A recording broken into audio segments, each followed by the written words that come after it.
Stop. Let me go, please.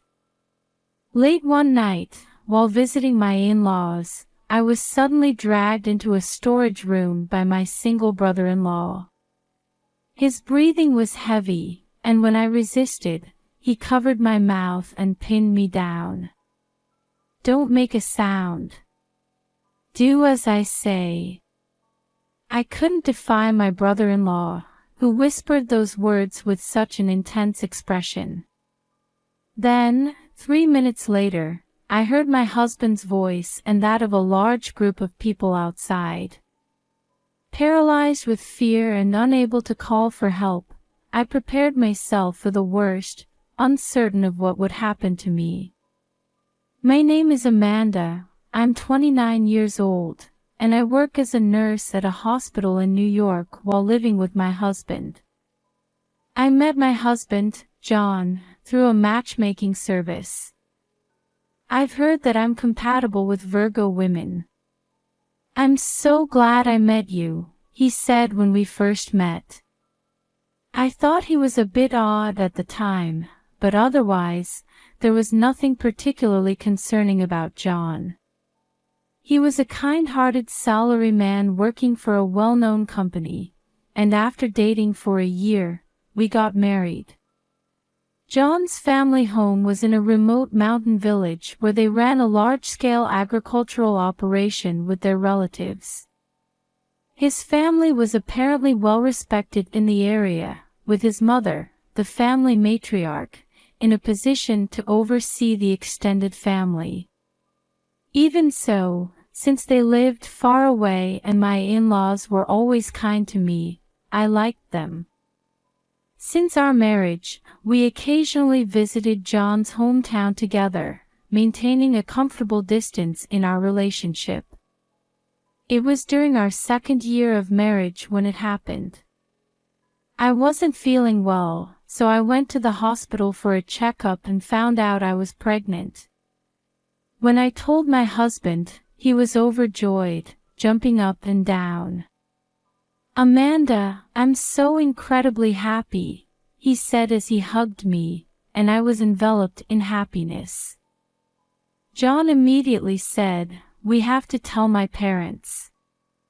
So that weekend, I went with him to visit his family home. "Dad, Mom, Amanda's pregnant," my husband announced. My in-laws' eyes filled with joyful tears. "Congratulations, Amanda. I'm truly happy for you." Even my usually quiet father-in-law's face lit up as he said, "That's wonderful." Grateful to my in-laws, I said, "Thank you very much." "Amanda, is it true you're pregnant?" Suddenly hearing a voice from behind, I turned to see my brother-in-law, Nate, standing there in sweatpants. Nate was 6 years older than John but lived as a shut-in at the family home.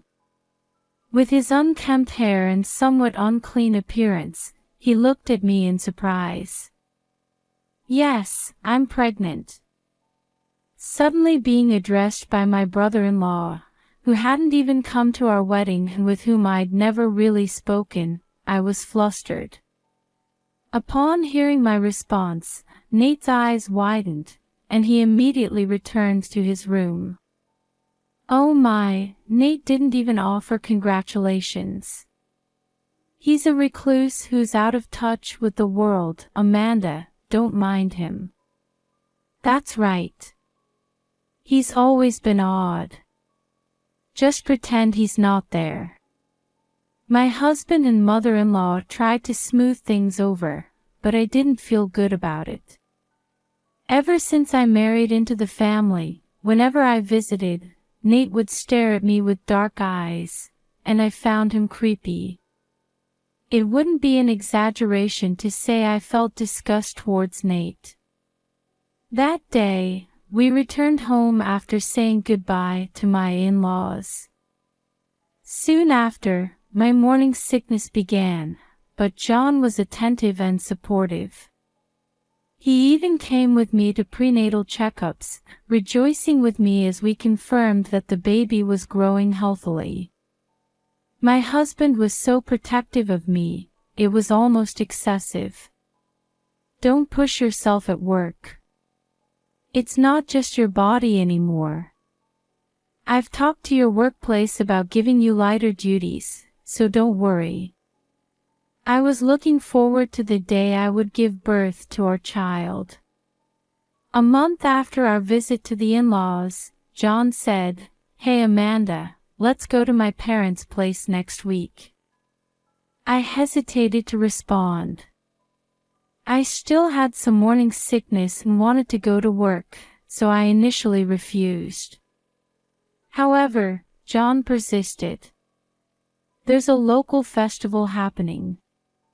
A lot of relatives will be gathering, so we need to attend as a couple. But we just visited your family recently, didn't we? This time, I really want you to come. We're definitely going, so get ready." I tried to gently refuse, but my husband was adamant.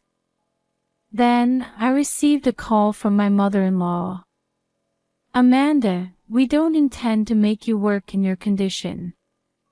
We just want you to enjoy the festival with John. Please come." After being asked by my mother-in-law like this, I couldn't refuse and agreed to visit. After a few hours' journey to my in-laws' home, my husband's parents greeted me with great joy. "I'm so glad you came. Today is the eve of the festival.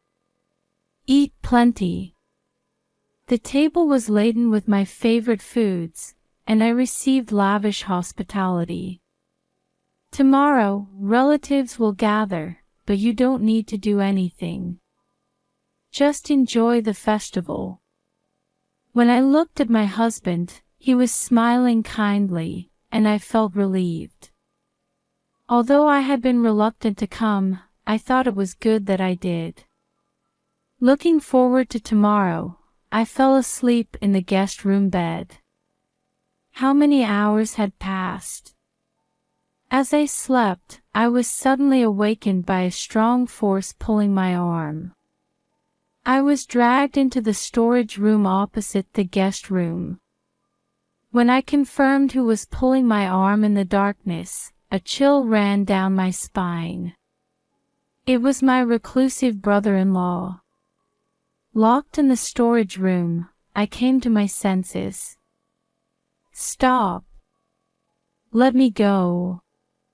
I shouted with all my might, but Nate covered my mouth and pinned me against the wall.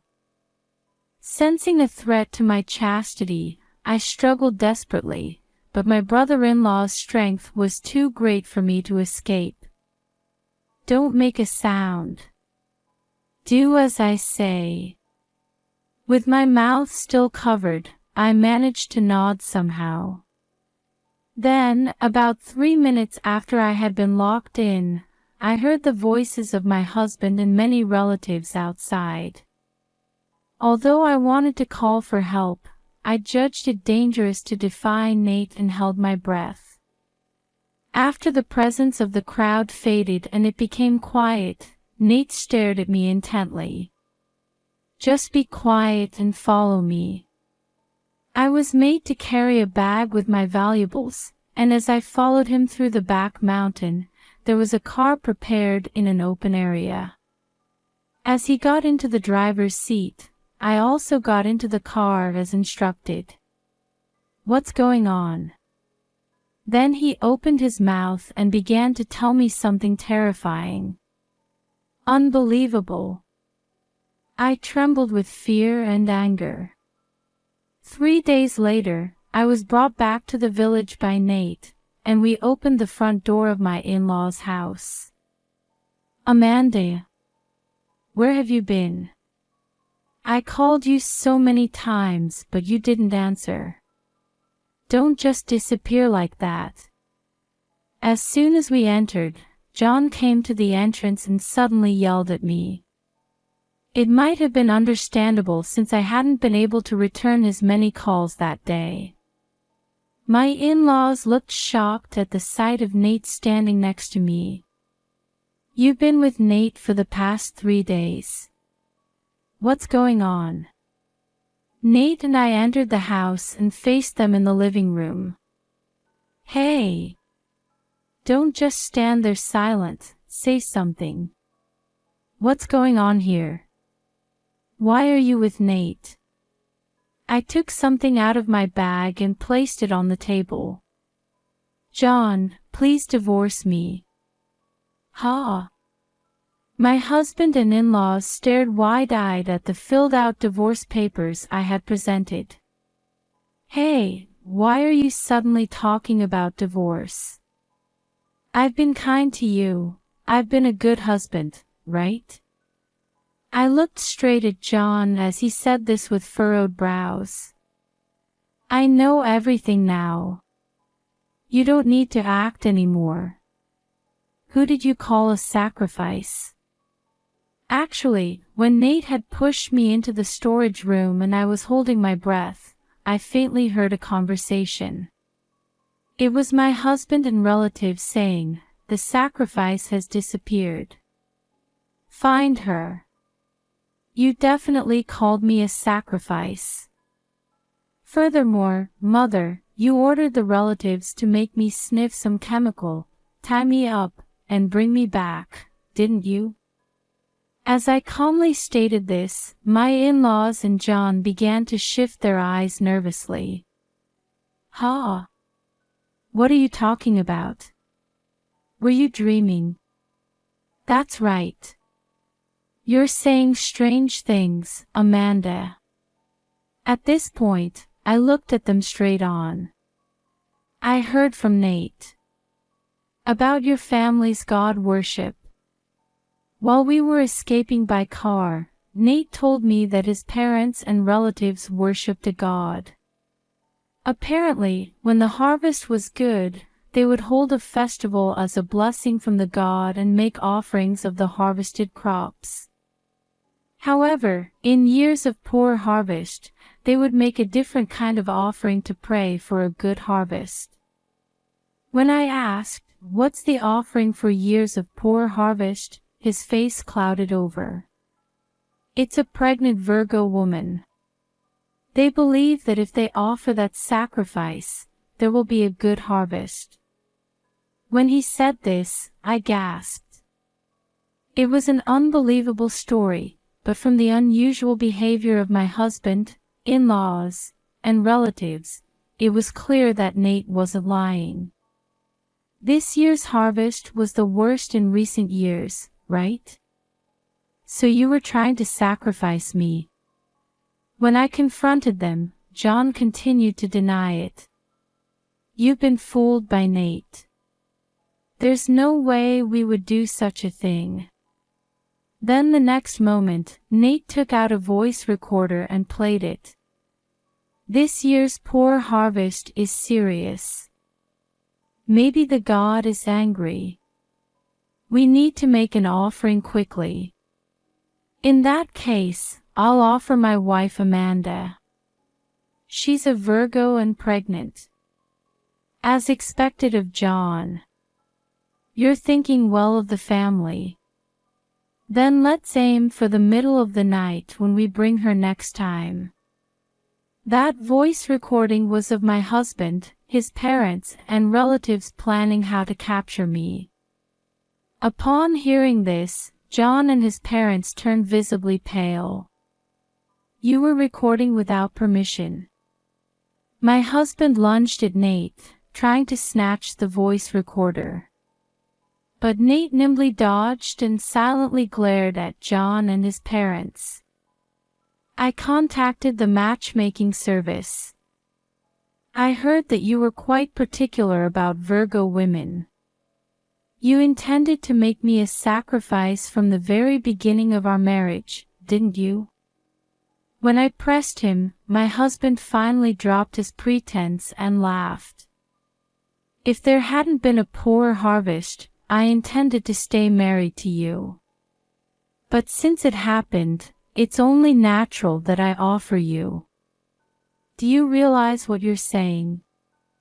You were even willing to sacrifice our unborn child.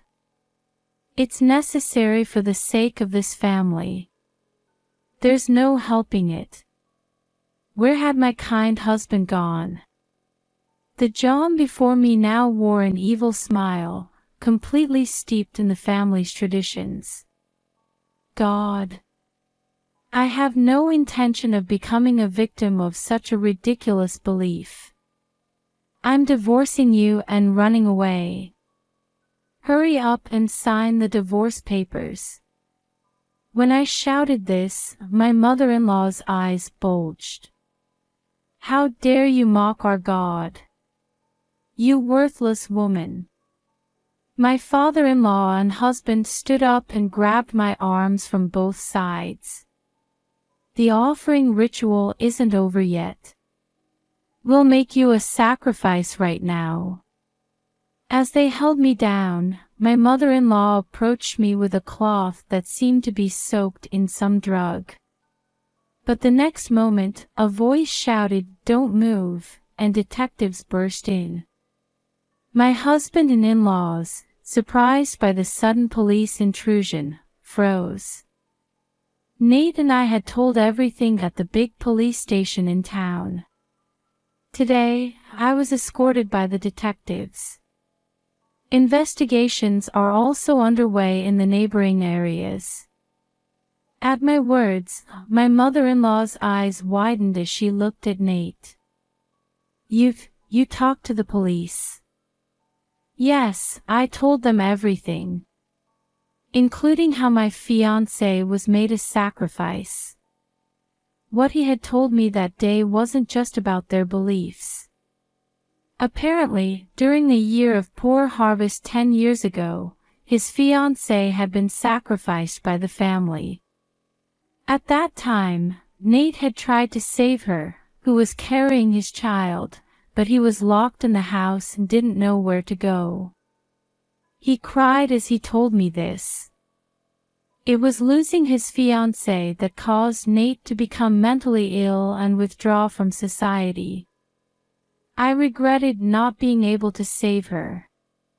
That's why, to prevent the next victim, I've been pretending to be withdrawn these past few years while watching you all. Nate had been trying to protect me from the beginning. He said that when he learned of my pregnancy, he became seriously concerned that I might be sacrificed. And his actions that day were all to help me. John, you've always been deeply steeped in this faith. When I found out she was a Virgo, I felt a chill down my spine. Damn it. You've gone and done something unnecessary. You all did it to my girlfriend too, didn't you? To think you'd even try to sacrifice Amanda, you're not human. My in-laws and husband, restrained by the police, glared at Nate and me with hateful eyes. I've finally exposed your evil deeds. May this family perish. As Nate glared back at them and raised his voice, they shouted, "Don't be ridiculous." At that moment, another police officer came running up and whispered something to the detective. Just now, multiple skeletons were discovered in what appears to be a pathway deep in the mountain you own. Can you tell us more about this? My in-laws turned pale and went limp. John glared at me with bloodshot eyes. This is all your fault. Don't think you'll get away with this.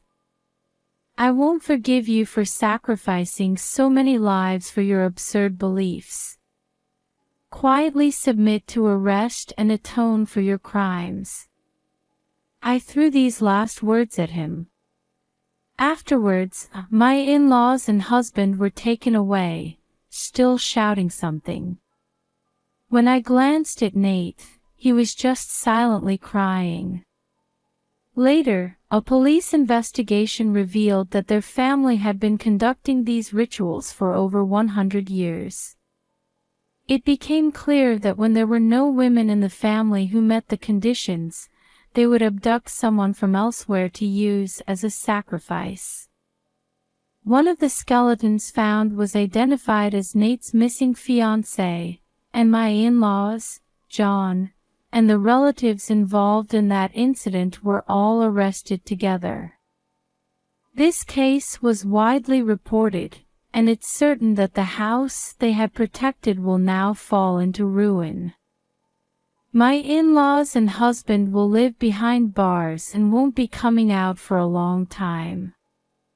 Nate, being uninvolved in the crimes, wasn't charged and will start living on his own.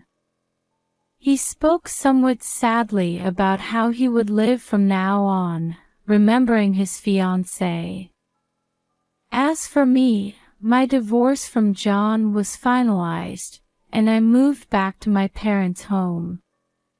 My child was born safely, and I'm now working hard at raising the baby with help from my parents.